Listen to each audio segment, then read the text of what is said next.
Esta apresentação refere-se ao trabalho de conclusão de curso da PUC Minas Virtual do ano de 2022, ao curso de especialização em Ciência de Dados e Big Data, como sendo requisito parcial a obtenção do título de especialista.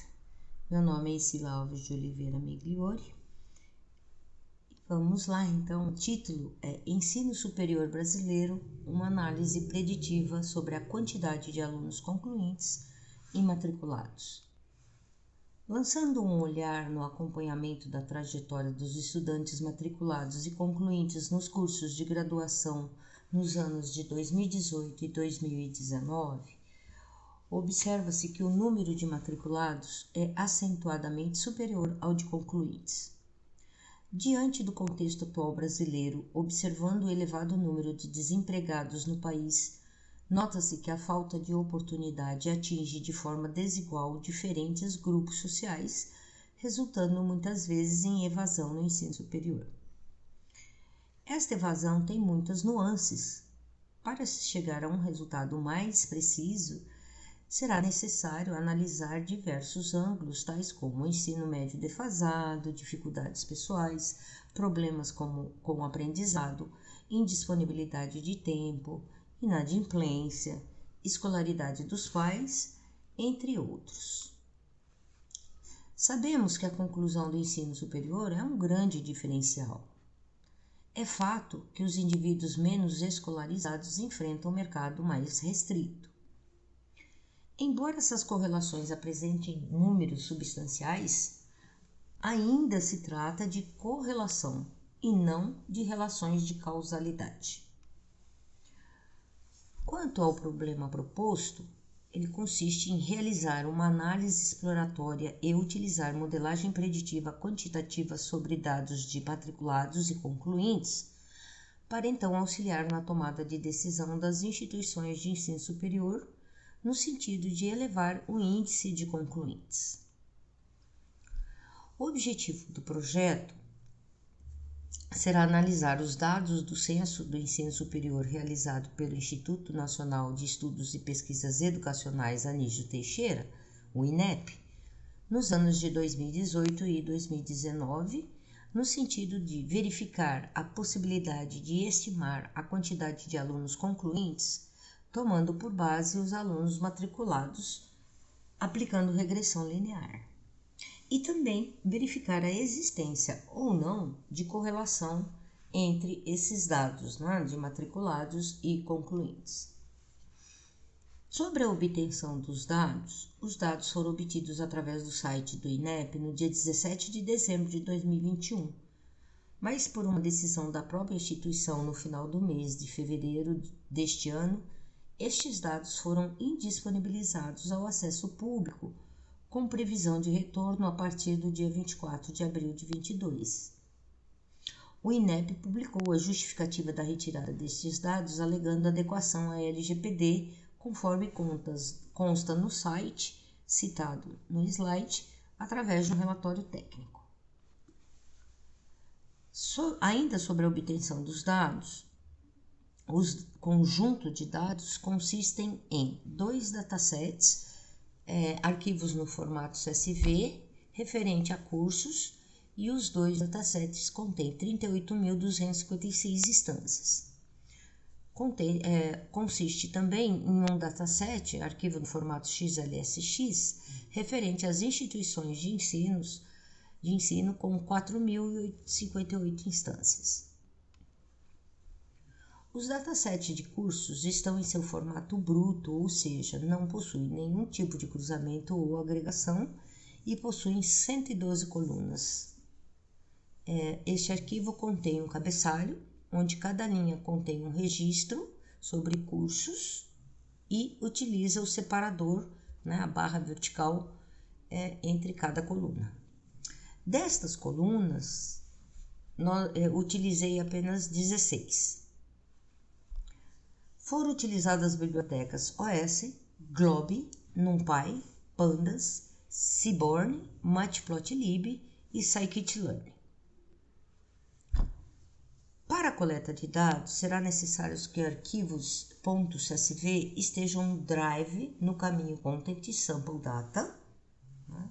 E caso seja necessário acrescentar outros anos na pesquisa, será suficiente efetuar a carga dos novos dados, contanto que a extensão seja em letras maiúsculas, .csv em maiúsculo, de acordo com o código abaixo.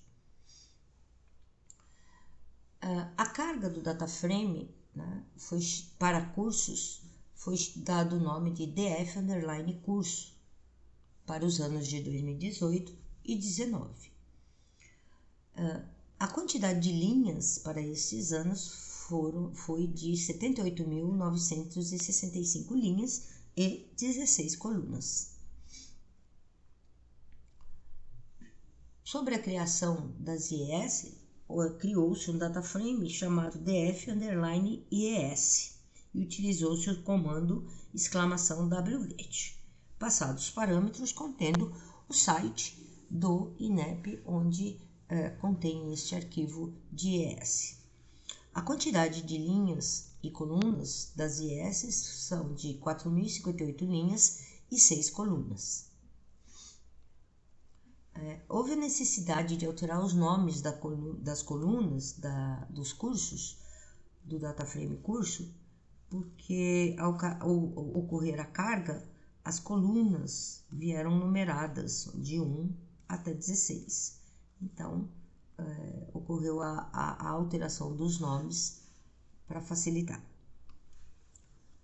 Houve a padronização, renomeação, né, e exclusão de colunas não utilizadas, e a criação do merge entre cursos e IES, né, dando o nome do DataFrame de df_merge. O merge, então, com 78.000 linhas, 965 e 18 colunas. O processamento de dados e tratamento, né, ainda ocorreu a análise sobre os cursos que estejam na situação caracterizada como em atividade na coluna TP situação.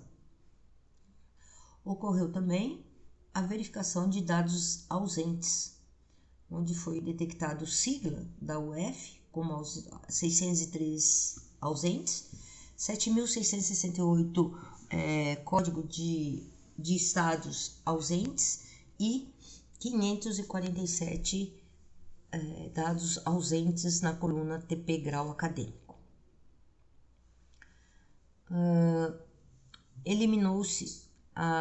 Eliminando a sigla UF cuja coluna contenha nulos, né, porque não nos interessa, exatamente porque mais adiante faremos um estudo sobre os estados dos cursos, né? Quanto ao código do estado, não é aconselhável eliminar código de estado nulo, porque significa cursos à distância. Assim como também não é aconselhável eliminar grau acadêmico nulos, porque significa não aplicável para cursos com nível acadêmico igual a sequencial de formação específica, né? Eles colocaram, o INEP identificou como não aplicável, mas, enfim, né? Na coluna nível acadêmico, as opções são 1, que é a graduação, 2, sequencial de formação específica, e os valores nulos foram substituídos por 9. Deve-se eliminar as linhas contendo valores zeros na coluna quantidade total de matriculados, porque essa situação identifica como sendo cursos que não tiveram alunos matriculados. Então, eliminamos as linhas com quantidade de matriculados igual a zero. Os tipos das colunas total matrícula, total concluinte, total ingresso, total vaga, total inscrito, devem ser transformados, né, em valores numéricos para que seja possível aplicar a regressão linear no sentido de prever a quantidade de alunos concluintes, informando a quantidade de alunos matriculados. Houve a verificação nas linhas se houve duplicidade ou não nos dados, né? Então, o resultado foi que não há ocorrências de linhas duplicadas e após a eliminação de nulos, tudo de acordo com os nossos estudos, nós obtivemos 74.687 instâncias e ainda as 18 colunas no dataframe DF_merge. Efetuando uma análise de exploração dos dados sobre os estados das IES, o gráfico à direita nos mostra a quantidade de cursos por estado e um comparativo entre 2018 e 2019. Esses dados nos mostram, esse gráfico nos mostra que São Paulo, Minas e Rio de Janeiro são os 3 estados que possuem mais cursos. Logo, foi definido utilizar apenas a região sudeste do Brasil para esse estudo. E desta forma, trabalharíamos então, a partir de então, com um dataframe DF_merge Sudeste, contendo 32.550 linhas e 18 colunas. Analisando a organização acadêmica, que são as universidades, Centro Universitário, Faculdade, Instituto Federal de Educação, Ciência e Tecnologia, Centro Federal de Educação Tecnológica, entre os anos de 2018 e 2019, percebemos que as universidades possuem o maior número de cursos. Quanto às categorias administrativas, se é pública, federal, estadual, municipal, se é privada com fins ou sem fins lucrativos, se é privada particular em sentido estrito, especial, privada comunitária, privada confessional, percebe-se pelo gráfico que a maior quantidade de cursos estão nas universidades, nas particulares, nas privadas com fins lucrativos. Quanto ao grau acadêmico conferido ao aluno pela conclusão dos requisitos exigidos pelo curso, o maior número de cursos é em relação a grau acadêmico bacharelado. Quanto à modalidade de ensino, se é presencial ou curso à distância, a maior quantidade de cursos é presencial. Quanto ao nível acadêmico, se é graduação ou sequencial de formação específica, o maior número de cursos é em relação à graduação, no nível acadêmico. Ainda explorando um pouco mais os dados, explorei alguns recursos mais detalhados em relação à categoria administrativa e organização acadêmica. Então, criei um outro dataframe chamado Explora DF_merge Sudeste, para que pudesse responder 2 perguntas. Por exemplo, será que o tipo de categoria administrativa da IES interfere na quantidade de concluintes? O gráfico à direita nos mostra que que a quantidade de concluintes é maior em escolas particulares. E a segunda pergunta, será que o tipo de organização acadêmica da IES interfere na quantidade de concluintes? Visualizando o gráfico à direita, podemos concluir que a quantidade de concluintes é maior em universidades. Quanto às estatísticas relativas à quantidade de matrículas, concluintes, ingressantes, vagas e inscritos, percebe-se, vemos na tela que nós temos os quartis, a média, a quantidade, que seria 32.550 linhas, e a média, o desvio padrão, o valor mínimo e o valor máximo para cada uma dessas variáveis. E um dos objetivos do meu trabalho foi verificar correlação entre as variáveis em estudos. E percebe-se que a correlação entre quantidade de alunos matriculados versus a quantidade de alunos concluintes é de 0,82. Existe uma correlação um pouco maior no valor ali de quantidade total de matrículas e quantidade total de ingressantes, que é 0,94. Mas não é objeto do nosso estudo e por natureza, né, a quantidade de ingressantes e quantidade de matrículas deveriam ser mesmo relacionadas com uma correlação de pontuação alta. Aqui mostramos a visualização do gráfico de dispersão de alguns desses recursos versus a quantidade total de concluintes para verificar o quão linear é a relação de cada um deles.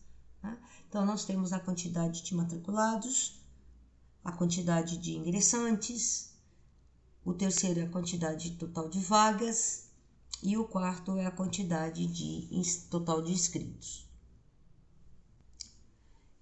Quanto ao modelo de regressão linear, né, começando a criar, né, o modelo criei o conjunto de dados de treinamento e teste, né, 80-20 que a gente fala, né, 80% e 20%, o tamanho do conjunto de treinamento era 26, ficou em 26.109 e de teste 6.441. Criei o objeto de regressão linear, modelo linear underline match, treinei o modelo, né? E chegamos aos coeficientes da equação de regressão linear e chegamos finalmente ao modelo da regressão linear, através do intercept dos coeficientes. E a previsão do modelo de regressão linear simples, aqui estão as métricas, né? O modelo apresentou um coeficiente de determinação de 0,82. Né? Então, com o modelo, é possível prever a quantidade de concluintes, sabendo-se a quantidade de matriculados. E fizemos a avaliação com outros recursos, usando como preditores os ingressantes, vagas e inscritos. E aqui estão os coeficientes de determinação de cada um deles. Usando o modelo de regressão linear múltipla, treinei o modelo, né, com os dados de treinamento e identifiquei os coeficientes, né, e criei o modelo. Né, e fazendo uma predição com os dados de teste e avaliando o modelo, chegamos às métricas e ao coeficiente de determinação com um resultado de 0,84. Apenas para visualizar os valores reais neste gráfico que estão em vermelho versus os valores previstos que estão em azuis para a quantidade de concluintes. Então, chegamos à conclusão, né? Portanto, o resultado do coeficiente de determinação de 0,82 para a regressão linear simples, no tocante à preditora quantidade de matriculados, e de 0,84 para a regressão linear múltipla, considerando as quantidades de matriculados, ingressantes e inscritos, nos permite concluir que o modelo é válido e passível de ser utilizado por apresentar um valor próximo de 1. Muito obrigada. Até logo.